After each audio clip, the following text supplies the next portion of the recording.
Apprenti chimiste, bonjour! Dans cette vidéo, nous allons établir le diagramme d'interaction de deux orbitales atomiques. Une sur chaque atome.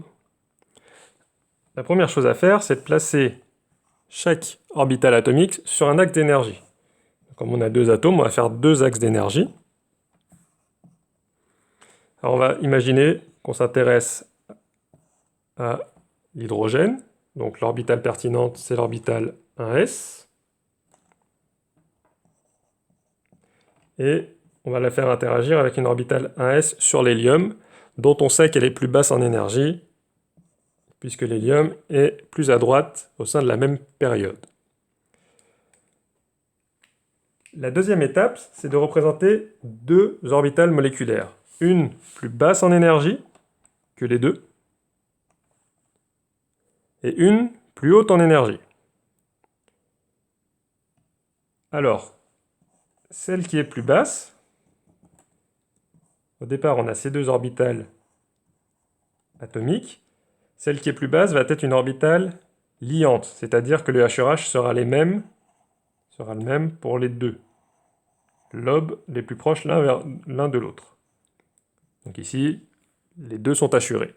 Et le plus grand coefficient, donc ici le plus gros lobe, sera celui de l'atome le plus proche en énergie. Ici, cette orbitale est plus proche de l'hélium, donc on fait un plus grand schéma sur l'hélium.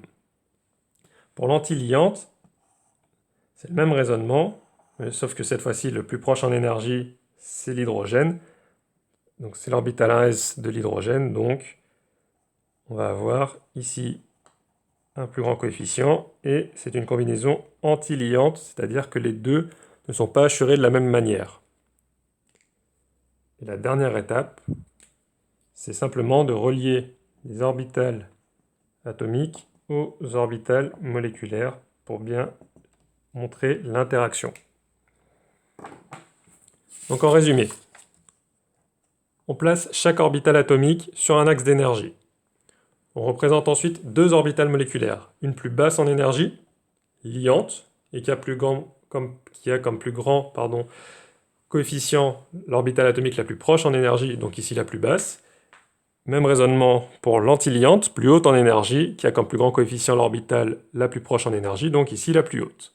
Ensuite, pour schématiser l'interaction, on relie les orbitales moléculaires aux orbitales atomiques par des tirets.